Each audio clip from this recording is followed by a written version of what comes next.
नमस्कार दोस्तों, आप सभी का स्वागत है मेरे चैनल द मिसिंग फ्लेवर में। और आज के इस वीडियो में मैं आप लोगों के साथ फ़िश के बेनिफिट्स बिल्कुल भी नहीं शेयर करने वाली हूँ, क्योंकि फ़िश के बेनिफिट्स से हम सबको बहुत अच्छे से वाकिफ़ हैं। लेकिन आज के इस वीडियो में मैं आपको ये बताने वाली हूँ कि हम लोगों को कौन कौन सी फ़िश अवॉइड करनी चाहिए, खासकर कि एक्सपेक्टिंग मदर्स या जो फैमिली प्लानिंग के बारे में सोच रही हैं और 6 साल से कम उम्र के बच्चों को। और इस इन्फॉर्मेशन के अलावा मैं बंगाली स्टाइल में फ़िश करी की रेसिपी भी शेयर करने वाली हूँ, तो ये वीडियो ज़रूर लास्ट तक देखें। फ़िश या किसी भी तरीके का सी फूड लगभग सभी लोग बहुत ही ज़्यादा शौक़ से खाते हैं, लेकिन बहुत से लोग इस बात से अनअवेयर हैं, या अगर मैं कहूँ तो अवेयर भी हैं, तो इस बात पर ध्यान नहीं देते हैं कि फ़िश में या सी फूड में मेथल मरकरी नाम का जो कंपोनेंट पाया जाता है वो बहुत ही ज़्यादा टॉक्सिन होता है और उससे होने वाली हेल्थ डिजीज़ इरिवर्सिबल होती हैं। पहले मैं आप लोगों को ये बता दूं कि मेथल मरकरी इन फिशेस तक पहुंचता कैसे है। एक्चुअली इसके दो बहुत बड़े फैक्टर्स हैं, एक तो है नेचर और दूसरा है ह्यूमन एक्टिविटीज़।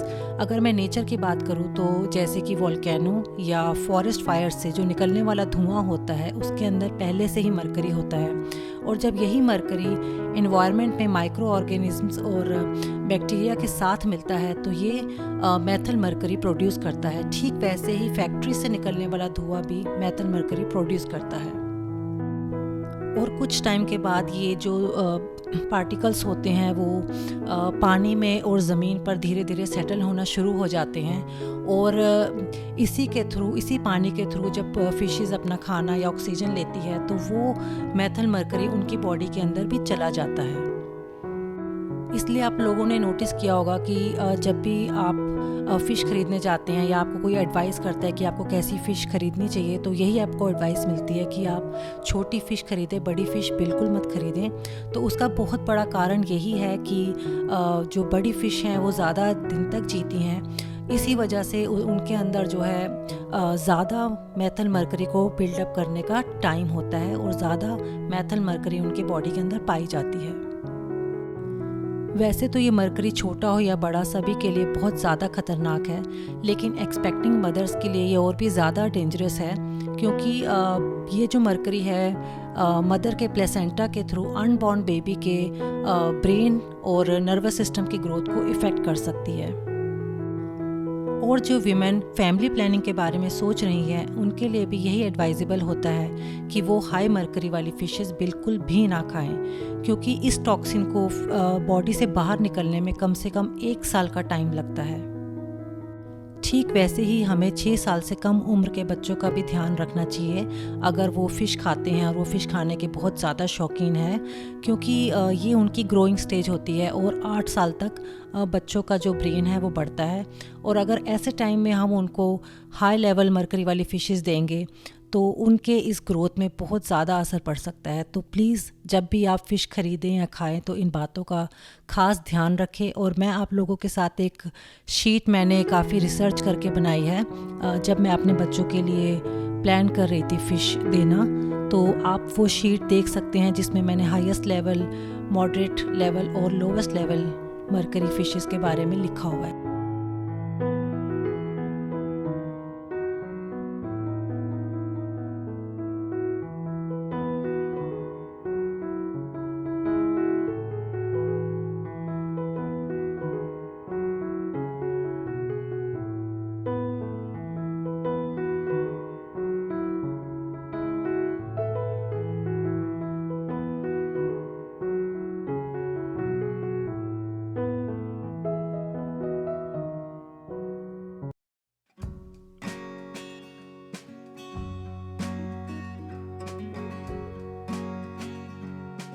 यहाँ पे मैंने 1.25 किलो के करीब रोहू फ़िश ले ली है, और इसको हम आज कैलकाटा स्टाइल में, बंगाली स्टाइल में बनाएंगे, सरसों और पोस्तों के साथ, खसखस के साथ। तो यहाँ पे मैंने फ़िश को बहुत अच्छे से धो लिया था पानी से, और उसके बाद मैंने इसमें नमक और हल्दी लगा करके 10 मिनट के लिए छोड़ दिया है।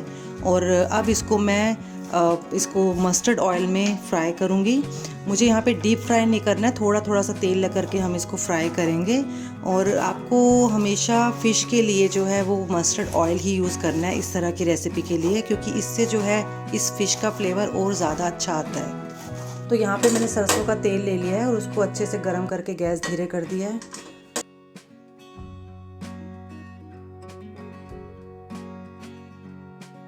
तो यहाँ पे मीडियम टू स्लो फ्लेम पर मैं फ़िश को फ्राई कर रही हूँ, एकदम हाई फ्लेम पे नहीं करना है।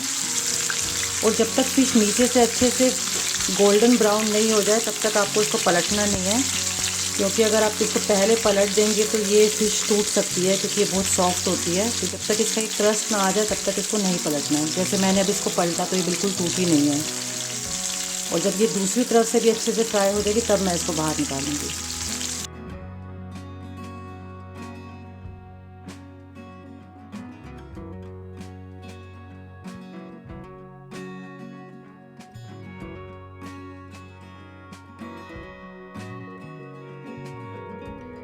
तो यहाँ पे ग्रेवी बनाने से पहले मैंने पीली सरसों और खसखस को अलग अलग भिगो लिया था, और आपको अलग अलग ही भिगोना है और अलग अलग ही पीसना है, क्योंकि सरसों को हम बहुत ज़्यादा देर तक नहीं भूनेंगे।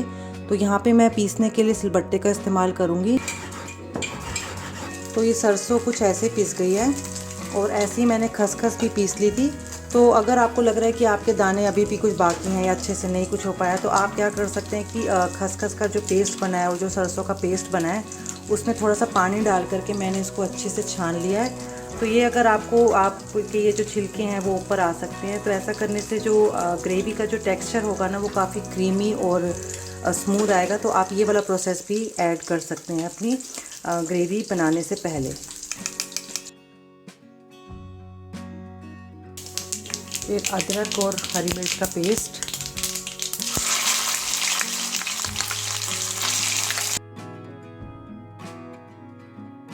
यहाँ पे मैंने 2 मीडियम प्याज लिए हैं, उनका पेस्ट बना लिया है।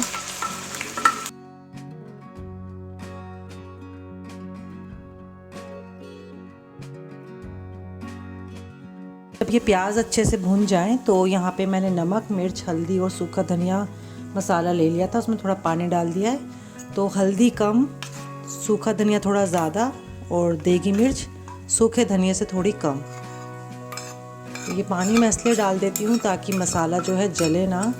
यहाँ पे जो मैंने खसखस को पीस करके उसको छान लिया था और पानी डाल दिया था उसमें, तो मैं ये अब इसमें डालूँगी। और अभी इस स्टेज पर जो है ना हमें पीली सरसों का जो पेस्ट है वो नहीं डालना है, क्योंकि अगर हम उसकी भुनाई ज़्यादा करेंगे तो थोड़ी सी कड़वाहट फ़िश के अंदर आ जाती है। तो इसीलिए पहले मैं सिर्फ पोस्तों को थोड़ा सा, खसखस को थोड़ा सा भूनूंगी, और जब ये खसखस घी छोड़ देगा तब मैं इसमें फ़िश और गर्म पानी डालने के बाद सरसों पीसी हुई डालूंगी।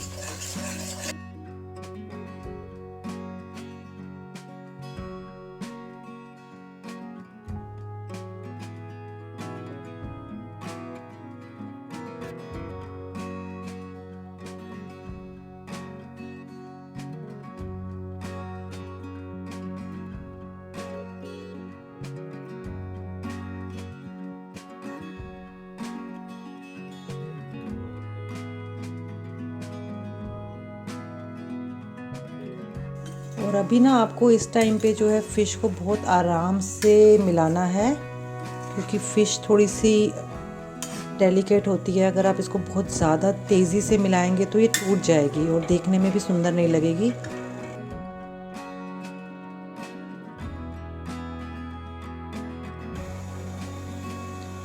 अब इसमें मैं एक उबाला आने के बाद धीमी आंच पर फ़िश को 5 से 10 मिनट के लिए ढक दूँगी, ताकि जितना भी फ्लेवर है ग्रेवी का जो हमने बनाया है वो फ़िश के अंदर अच्छे से चला जाए।